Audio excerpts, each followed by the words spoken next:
Namaste to everyone. We hope all of you are doing good. Today we are talking about what is yoga. So as we have explained you and defined you in our previous video, yoga means is to unite with our true self, to go beyond this illusionary, self created by the society, by the useless information. So through the yoga practices and through the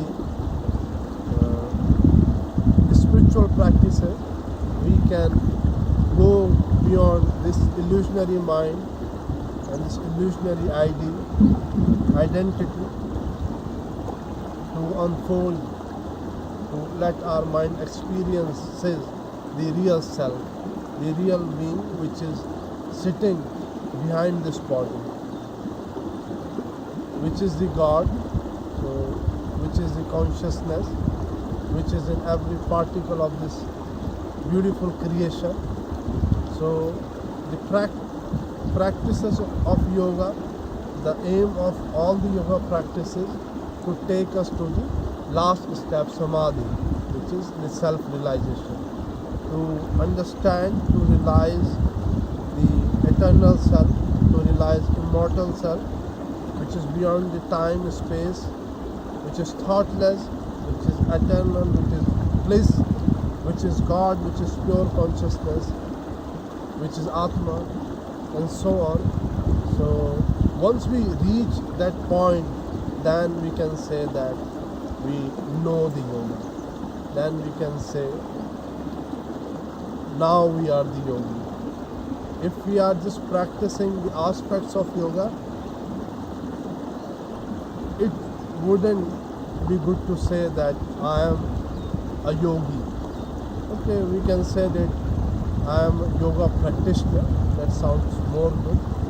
But not saying that we are an accomplished yogi.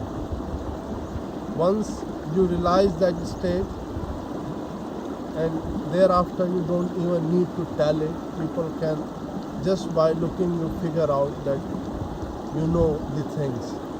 The way you live the lifestyle, it is very simple. Therefore, there is no an individual identity.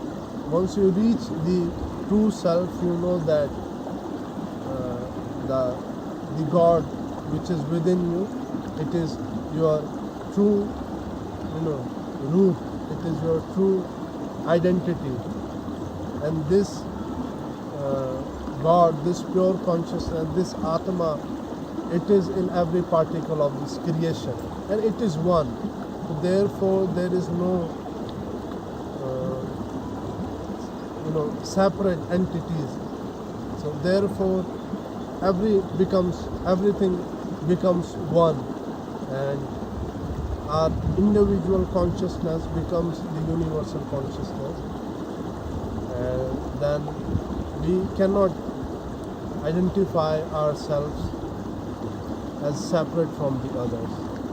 So for this we have so many practices, and in Ashtanga Yoga, let's put an example of Ashtanga Yoga, because Ashtanga Yoga is very much systematized.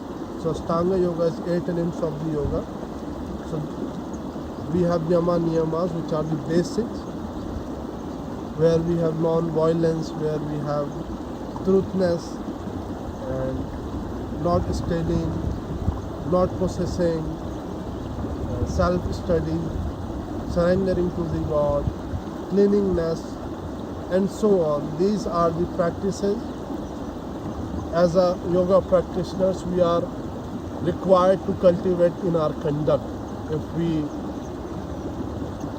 want to practice the another step, which is asana, if we want to strengthen our mind, our physical body, prana, to get into the asana. So in the asanas, then we prepare our body to get out of the all physical disorders, to make it more flexible, to make it more strong, so that ultimately we can attain the Asana Siddhi. Asana Siddhi is sitting on the sitting posture for at least 2 to 3 hours, at least 1 to 3 hours, so then we can undisturbedly practice the pranayama practice. So therefore we have pranayama practices where we improve the flow of prana throughout the body. We improve this pranic force throughout the body so that our internal body, our subtle body can work properly to get into the pratyahar state. Pratyahar, if we are practicing pranayama properly, we are doing asanas properly, if we are doing yamas and niyamas properly, then we will be able to do pratyahar more betterly. Our body, mind, breath will become more calm. So after pratyahar we have dharana, focusing over an object to bring our mind into the state of meditation. So there are so many practices of dharana, dhyan, which we can do on the external object. But the most important thing is to do dharana, dhyan into the internal objects. So there are so many internal objects such as focusing over the breath, which is always with us, which is changeless. It is with us from the birth till the death. We can also meditate over our body awareness, body energy, mind energy, and that's how when we utilize, when we train our mind to get meditate over the internal objects of the practices, then when we come into the meditative state, when we reach the meditative state, therefore our mind starts to experiencing the inner light. Therefore our mind starts experiencing that yes, when it goes thoughtless, there is still something to experience. And when mind experiences that stillness, that thoughtlessness, that awareness, that Atma, that God within us, then the mind realizes, mind experiences that that's the true bliss. And if we keep ourselves with this bliss, then we can live our life beyond the sufferings, beyond the cycle of pain and pleasures, beyond the cycle of the death and the birth. So that's the aim of the yoga, to take us to our true self, to the God which is sitting inside us, to the Atma which is within us, pure consciousness which is within us and around us in everything. So most important thing,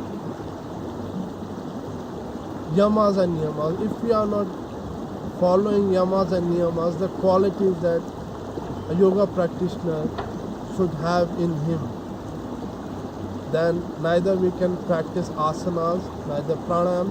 Even if we are practicing asanas and pranayam with the limitations, not like we are not giving so much time, it is absolutely fine. But the main thing to perform, to practice yamas and niyamas properly is the mandatory for every yoga practitioner if he wants to reach the higher goal, if he wants to become a yogi, if he wants to unite with himself.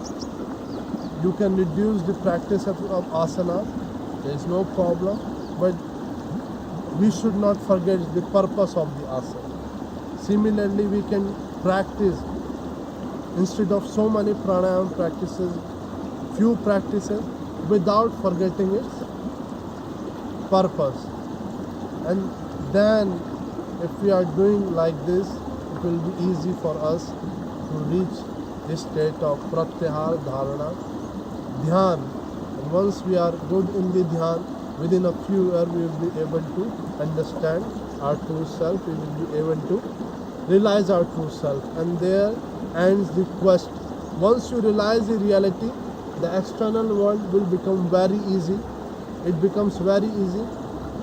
You can come into the external world, you can do your job, and at the same time you can come back to your real place. You can come back to your reality.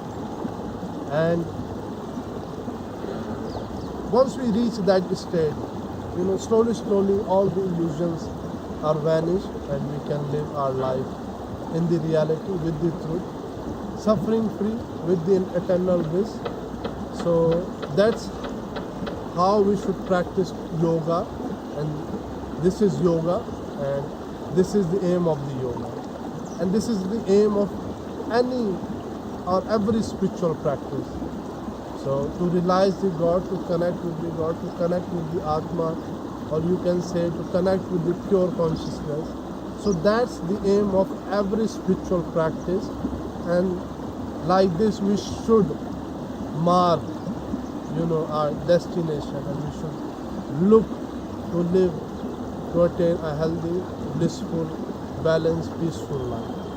If you are not able to do it, and we are teaching yoga, we are instructing about it, it is not gonna work, because other people can feel it. So that's what we wanted to share you about what is yoga and how it should be taken.